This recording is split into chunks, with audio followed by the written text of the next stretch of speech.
In the gold fields of the Klondike, Todd Hoffman is out to get twice as much gold as ever before. We're going to turn this thing up to 300 yards an hour and start kicking some ass. But to double his take, he has to figure out how to run double the dirt. This is our year, and we're not turning it down. And when his crew is overcome by a mountain of tailings, I can't keep up with it. his attempt to bring in a massive new conveyor. It's father against son. Stop. Just be quiet. I know how to backtrack. No, you don't. Parker Schnabel's season is in shambles. Season's gonna be a fight. His cut is flooded. The water's pouring in here like a... He's yet to see a speck of gold. This is just hellish up there. And he's forced to make a decision that could make or break his season. Do we hightail it out of here, or do we sink a pile of money into that cut? We all have to learn the hard way sometimes. And when Tony Beats hands the keys to his ancient gold dredge No excuses now, Daddy. to a rookie operator, Well, it looks like I'm the #1 winch man. the $1 million dredge comes to a grinding halt. Shut her down, shut her down. Hey. About time we start running right and get some gold out of the ground.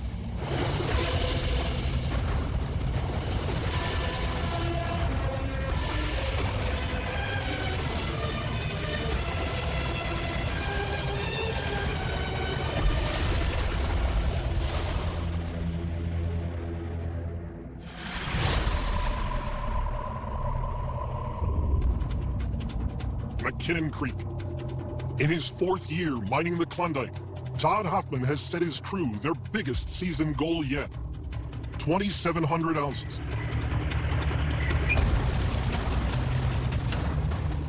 To hit their $3 million goal, the Hoffman crew has to run their wash plant, once to red, harder than ever before. We're going to turn this thing up to 300 yards an hour and start kicking some ass. I just want to make sure everything's dialed and everything's perfect. Jim Thurber has to load far more pay dirt. Yeah, 300 yards an hour. I think the first time I ever mined, we did 25 frickin' yards an hour. We're doing 300 now? Holy crap. At the same time, he has to clear away even more tailings before they pile up and hit the end of the stacker.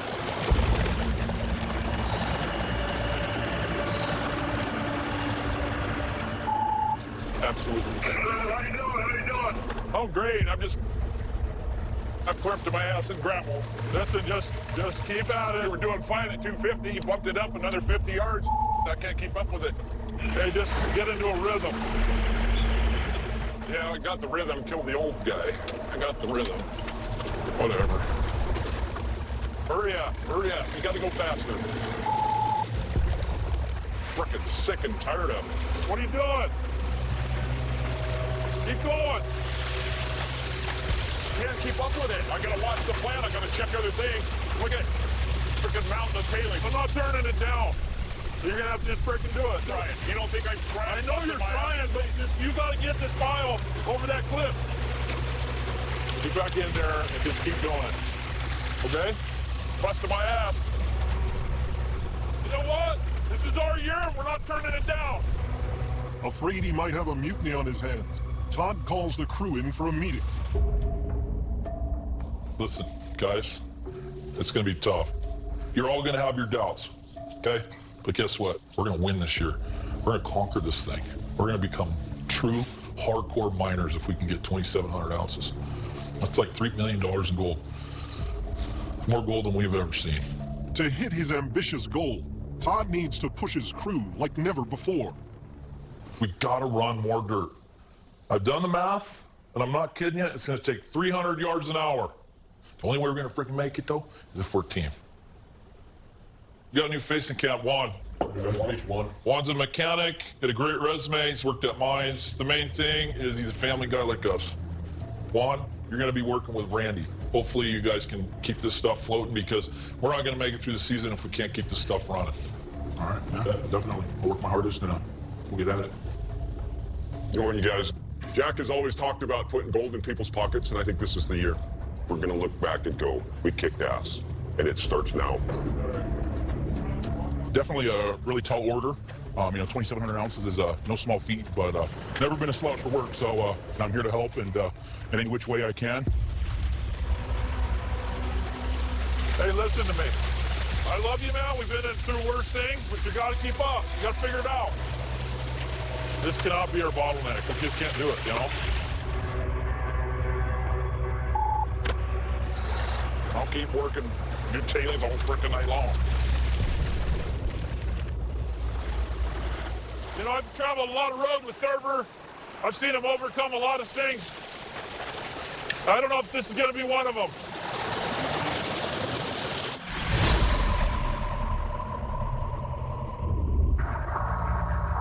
"10 miles east, at Scribner Creek, Parker Schnabel is a month into the short mining season, and he's yet to find a single flake of gold. His crew's been clearing 40 feet of overburden in the berm cut. Now, the early summer sun is rapidly thawing the ground. The water's pouring in here like it's just a mess. That's the real bummer about this cut is that every level we're at, we're fighting the water. It's frustrating. You know, last year we found nearly $3 million worth of gold, but this season I'm a little scared. We don't have the security of having Gene around anymore, so I don't know how to deal with them. You know, Gene was the one that had us up on step for the last 2 years, and we're in over our heads. You know, this cut is kicking our ass. Parker's old foreman, Gene Cheeseman, refused to work with him this season. Without Gene, Parker's had a disastrous start. He desperately needs to replace him. We're at a point now where, you know how losing Gene is going to affect the operation. It's kind of consequences for my actions to a certain extent, you know? And I apologize. Your attitude controls the attitude around here. 100%. Right. Probably a lot more than you know. And yeah, and I don't think about that kind of stuff, you know? Yeah. I bulldoze around when I'm pissed off like a maniac. You know, to a certain extent, I'm scared because we've got a bunch of green people, and I am not going to look like a failure up here, right? This season has to work, because success is the thing that matters to me. I know that you feel the same way. So, I need an informant. I mean, I need somebody in the cut that's there every day that can run stuff, you know? Well, I certainly hadn't thought about that, but I guess with the green crew, I don't think I have much of a choice, do I? Well, it's your choice, because this has got to be a life for the next 6 months. Yeah. It is a big responsibility. But I'm up for it. Good. Yeah. Thanks, buddy. Let's get it. I'm beyond proud that he's asked me to do that. I mean, I kind of feel I've stuck by him the last 4 years. I think I earned the shot, and I'm super glad he's giving it to me. Rick's first task as foreman is a tough one. Drain the berm cut. Oh, boy. That's deep yet. Bouncing through those puddles is definitely tiresome by the end of 12 hours. This is a nightmare for sure. Definitely could use some dry ground. As far as water management goes, this is a pretty big project, and, you know, Gene was always a guy for that. He's a mastermind, but this is definitely a first for me. How's he doing?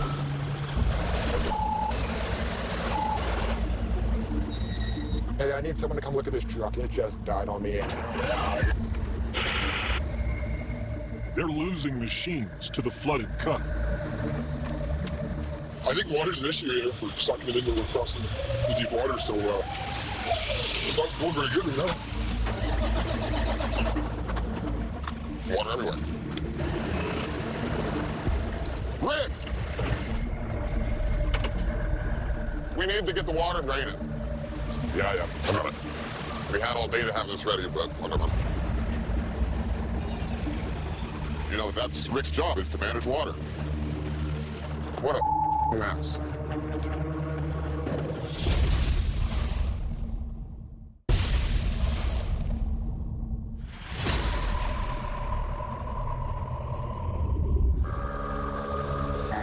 At Scribner Creek, Rick Ness is struggling to drain the berm cut. His first task since Parker made him foreman. We're getting out of control here with this mud, so we gotta get a handle on it, otherwise we can't run trucks on it. If we ain't running trucks on it, we ain't moving anything. Hey, Brendan, you got a copy? Dig that ditch as deep as you can go all the way. Okay, I'll do that. You betcha. We've got to keep a ditch flowing with all the groundwater the entire length of it. Rick comes up with a plan. Dig a 250-foot ditch 10 feet deep along the side of the berm cut. The groundwater should flow into the ditch, eventually drying out the waterlogged cut. He'll put a culvert in the ditch beneath the haul road to allow water to flow out into the creek. All right, Brendan, I got that pipe. What do you say we drop it in and see what we get? Yeah, let's get over here, man. Okay, I think we actually got it in place here. You can start covering up. It's a short pipe, but it'll give us our one lane, and I think this is going to actually work out pretty good. Nice work today, boss. We did good. Woo!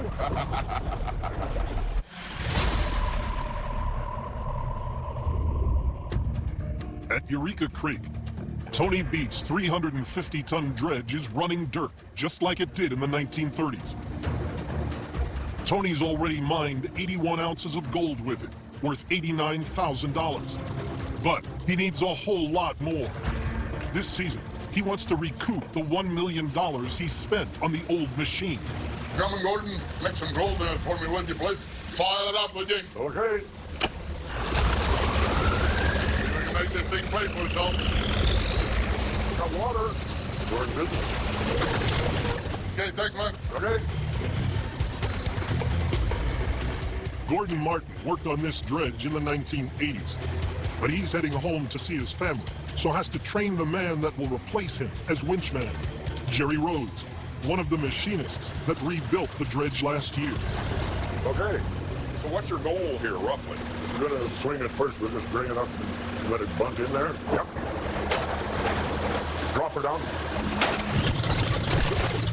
The key to running the dredge is mastering the winch levers that control the 72 buckets that pull pay dirt out of the ground. Well, every day is my apprenticeship as a winchman. I'm going that way. Yeah, I know. You want to be going that way? Oh. Jerry's getting on really well, actually, for the short time he's been here. All he needs is a little more practice. Just give her another little shot. Now you got the procedure. If you're happy, then I'll let her off, I guess. Gordon leaves, putting Jerry in the hot seat. So I guess I'm going to try to operate this. The controls are real basic, but there's a lot to keep track of. I'm watching to see how it happens, and if it doesn't look like it's working, I'll say something. Gordon hadn't been gone 10 minutes, and here I am sitting in his chair. It looks like I'm the #1 winchman.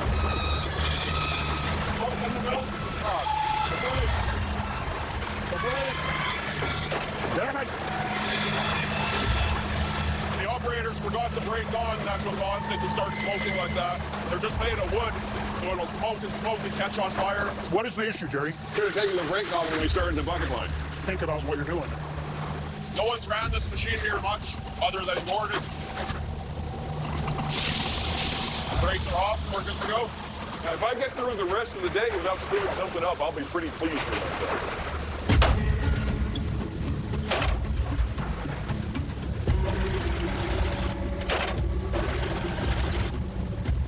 Thing won't release. Thing.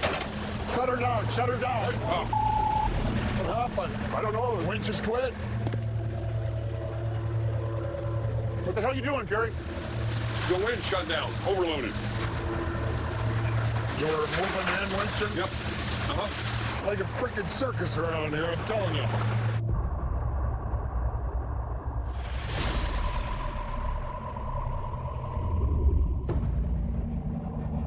Todd Hoffman is out to get twice as much gold as last year. To achieve that, his crew needs to run 300 yards of dirt an hour. But they're struggling. So we're drowning in tailings right now. We're trying to hold the 300 yards an hour. It's not working. And it's adding up every day. Boom, boom, boom. Todd has a fix, but it's cost him $52,000. I think they found a solution. You know, the guy said this will move well over 300 yards an hour. Sounds too good to be true. There it is. How you doing, man? You, Todd? Good. Todd's new conveyor should be able to move his tailings another 100 feet from the wash plant. What'll happen is this will lift up, gets at a very high angle, and it'll actually power itself and shoot the tailings off the cliff. Now, the tricky part is got to get it into the mine. But how long are you with the truck? 94 feet, front bumper to back bumper. All right, let's load up. Todd Huffman now owns one of the Klondike's biggest tailings conveyors. Now, he needs to haul it 60 miles to his claim. What really makes me nervous is once we get on the dirt, it's going to start getting bad. To be able to run 300 yards an hour, we need this piece of equipment. Without it, there is no way. If all humanly possible, we need to get her into the mine by the night. The stacker convoy makes short work of the first 40 miles up to Hunker's summit. From here on, it's downhill. This ground out here is soft. It looks like it's solid, but it's not. Okay, listen, you're gonna have to hit this corner hard, okay? If you don't hit it hard, you're gonna get this soft right around that corner. We got a hairpin turn right here. Steep downhill. That is some unstable ground. It's just muck. Well, hit it with everything you got, okay? Okay. Keep going. We're spinning. Look out! Now we're for real stuck. Hang on.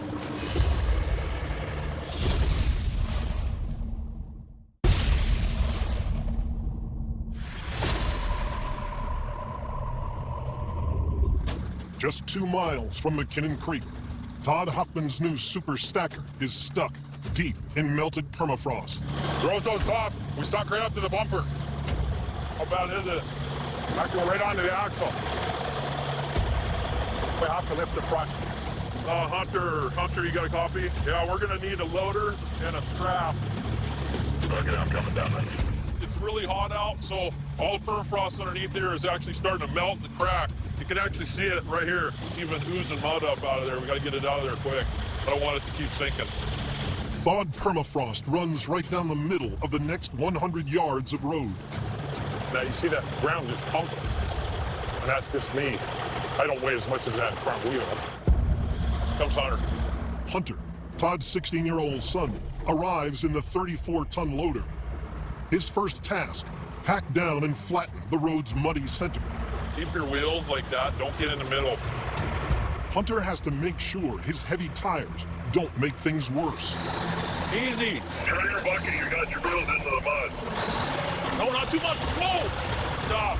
Get your tires on the effing road. Go. Quit putting them in the middle. Look what you did.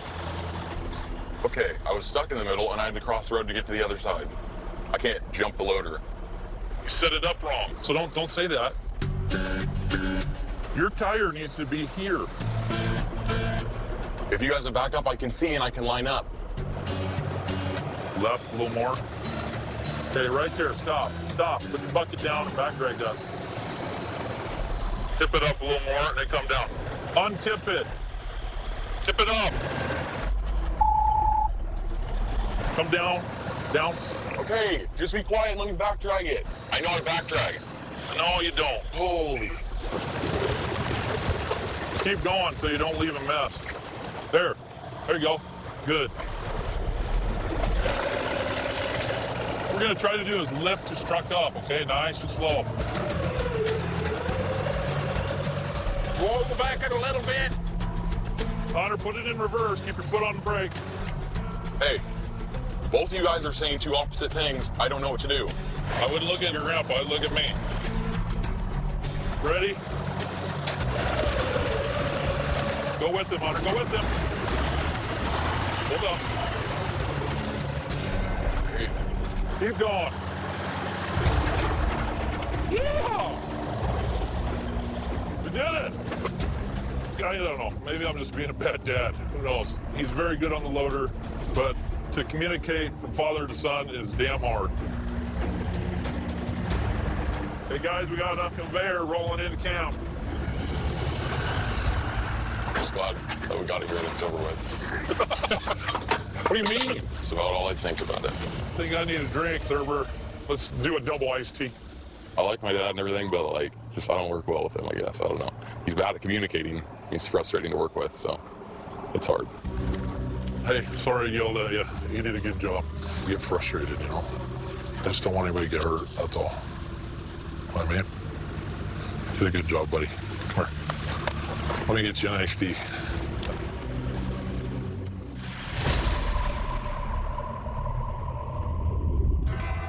At Scribner Creek, new foreman Rick Ness's drainage channel is working. The berm cut is dry. Hey, Brennan, you ready for this? You betcha. That black stuff, that's your stuff. We'll get you a little notes later. Awesome. And they're down to their first pay of the season. Parker's crew is getting back on track. This is the minute I've been waiting for. Can't wait to see the little yellow flakes on the sluice box. Ooh. Oh yeah, this looks good. Move it. First truck of gold up to the wash plant.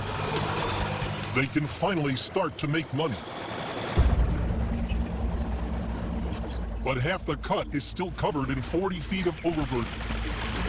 It will cost tens of thousands of dollars and hundreds of man-hours to clear the rest. Before they commit, Foreman Rick wants to be sure it's worth it. Been an all-out brawl at this point just to get to where we're at. You know, we're just kind of assuming that this whole area is going to be as good as what we did last year, right? We got to do a test, you know, we'll test 1,000 yards of it because this, if it's worth it, this will be a great big area. If it's not, it ain't worth the fight. It's expensive stripping, that's for sure. Yeah. But if it's not good, then where do we go from there? I'd rather find out now. Let's do it. It's probably a good move to make. You know, Rick's thinking on his feet, which is good to see. Rick fires up their wash plant, Big Red, for the first time this season. It's showtime right now. I love it. We're washing rocks, baby. Hopper's working great, so we're looking good. That's the sound I've been missing. That's all the rock bouncing off that metal plate. It's good to hear it again. Hey, Parker, good news, buddy. She's up and running. We're gold on it. All right, good job, man.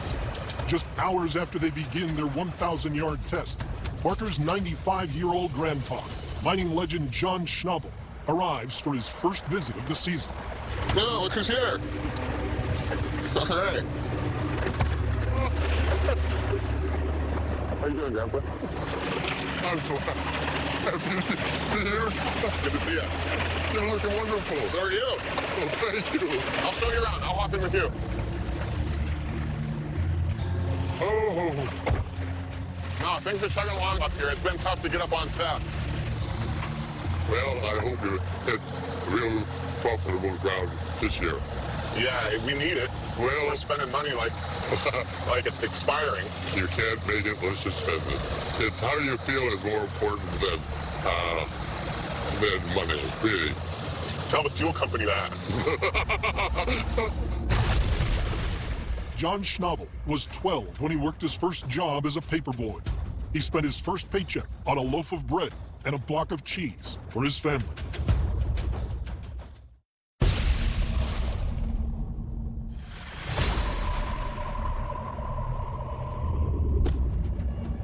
At Eureka Creek, the dredge is at a standstill, and Tony is losing money. Jerry Rhodes' first solo mission at the helm has not gone according to plan. This dredge hadn't been run in 27 years. We didn't repair much of anything. We took it apart, threw it back together, and we're finding things that should have been repaired. It's a pain in the ass. Electrician Jason Folster has figured out why the dredge is dead in the water. The electronics are really sensitive. It's one single motor that runs all the cable winches. And when you run equipment all at once, it loads up that motor to a point where it trips out. Jerry raised the bucket line and operated the steering winch at the same time, causing the motor to overheat and the electricity to cut off. You know, if Jerry is working too many levers up there, and that's going to overheat that motor. We're going to have to figure out some way to make it work. We need to be able to run more than one function at a time on the winches. So I think the fan on that motor can't keep that motor cool. It's spinning way too slow. If we can speed that motor up and still achieve what you need to achieve, I think we'll be okay. And I'll see if Tony can get another smaller pulley to get that thing spinning faster to cool itself. So I think it'd be a really good idea to get a smaller pulley. The winches are powered by a drive pulley, but its motor is overheating. Gene plans to replace the drive pulley with 1/2 its size. The drive pulley can now be run at twice the speed.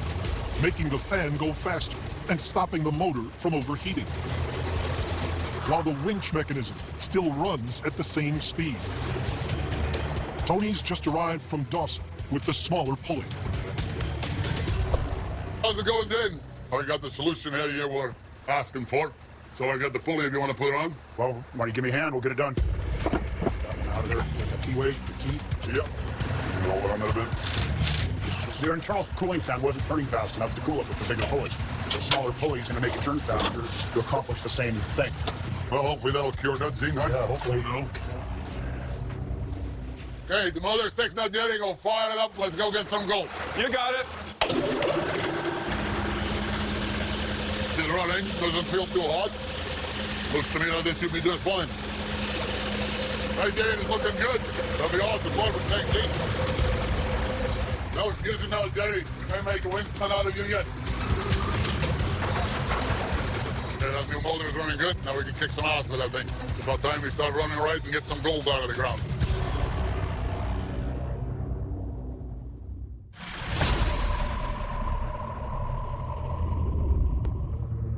"5 miles west at McKinnon Creek, Todd's plan to double his gold this season has hit a roadblock. Oh, wow. This thing is bent bad. Hey, Todd, I think we got an issue.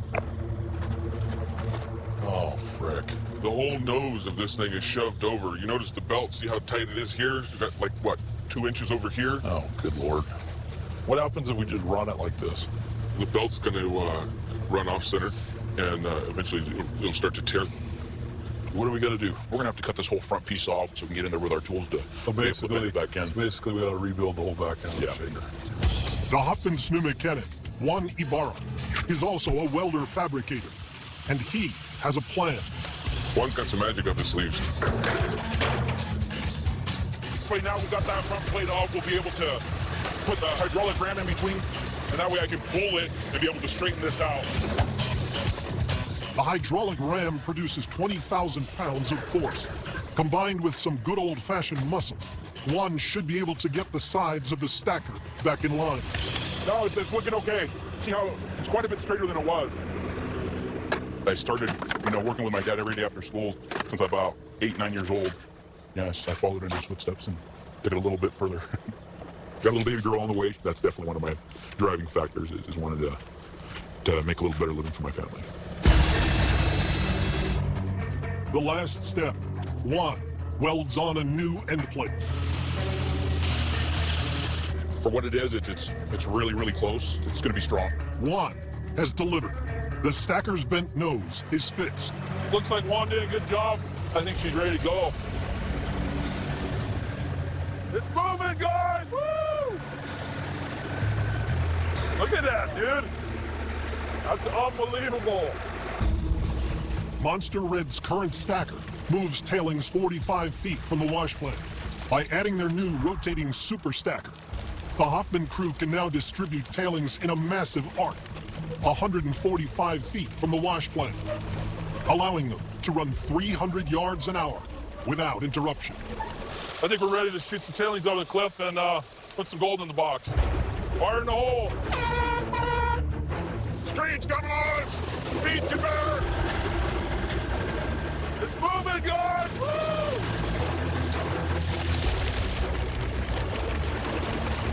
Looks real good. We can actually move the pile over. That's the beauty of having a radial stacker. We can actually spread the tailings out. What do you think, Thurber? Dude, I love it. A lot better, huh? To a loader, that is heaven. Bye-bye. I love it. What will we do with Thurber? Thurber, we're gonna have to let you go. God. Outsourced by a conveyor. Yeah. Got what I wanted, now I'm gone.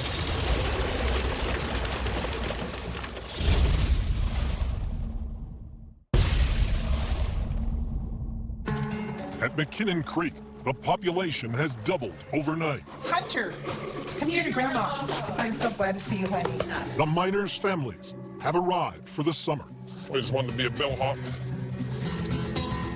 The real joy is just doing this with them. It isn't the gold in this pan, it's just being with my family up here. All right, I quit. I'm sticking with the heavy equipment.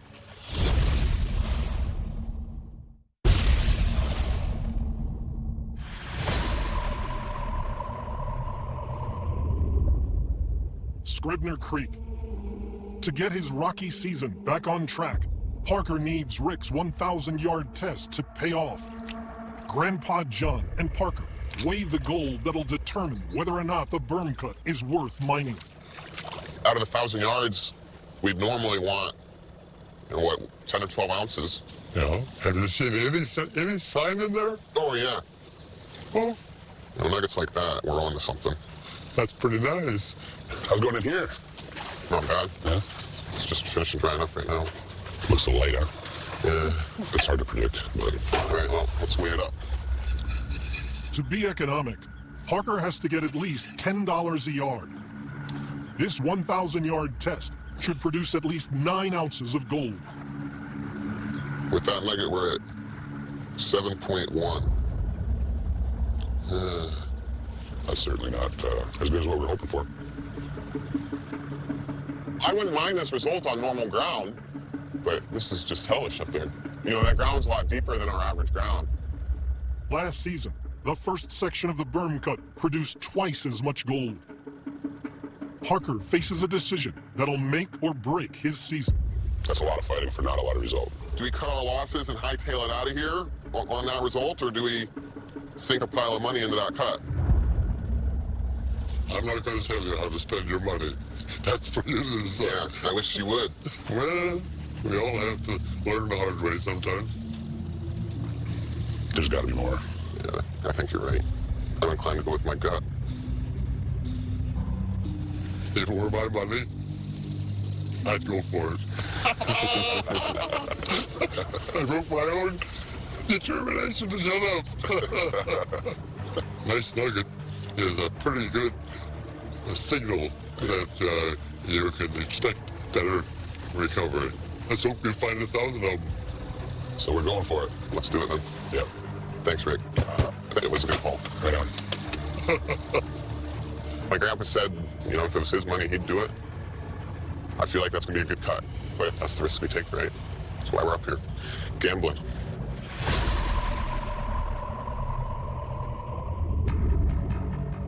At McKinnon Creek, the Huffman crew cleans up after 3 days, running a full 300 yards an hour.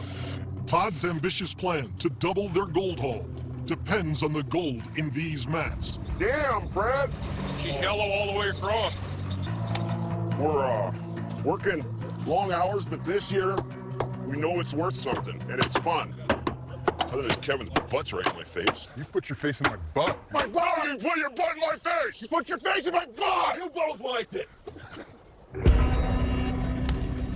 The Huffman crew gathers with their families for their first proper weigh-in of the season. Now Jack's gonna walk out here and he's gonna have some gold in his hand. And that's gonna be the fruit of our labor. One, if we hit our goal of 2,700 ounces, a lot of that'll be because of you. I appreciate you guys taking me in and treating me as one of your own. I really do. In a 6-day week, we need to clear over 200 ounces a week to make our goal. This first cleanup is only 3 days of running, okay? So we need to clear at least 100 ounces on this, or we're gonna be in a hole. Here comes Jack. It wasn't quite like I was really expecting.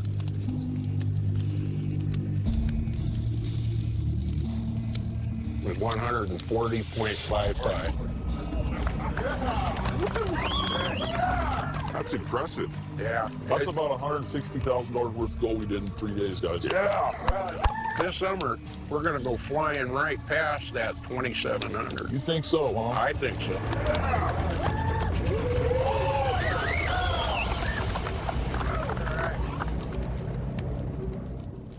On the next Gold Rush. Yeah! Finally got 300 yards an hour and it's kicking our ass. See that water coming over? Hit the bypass. Shut it down! There's something wrong with the system. Stand around and whine about it. Just get the thing fixed. One more time. Voila! Get out of there! Work hard, play hard, right? If you become a team who can't help but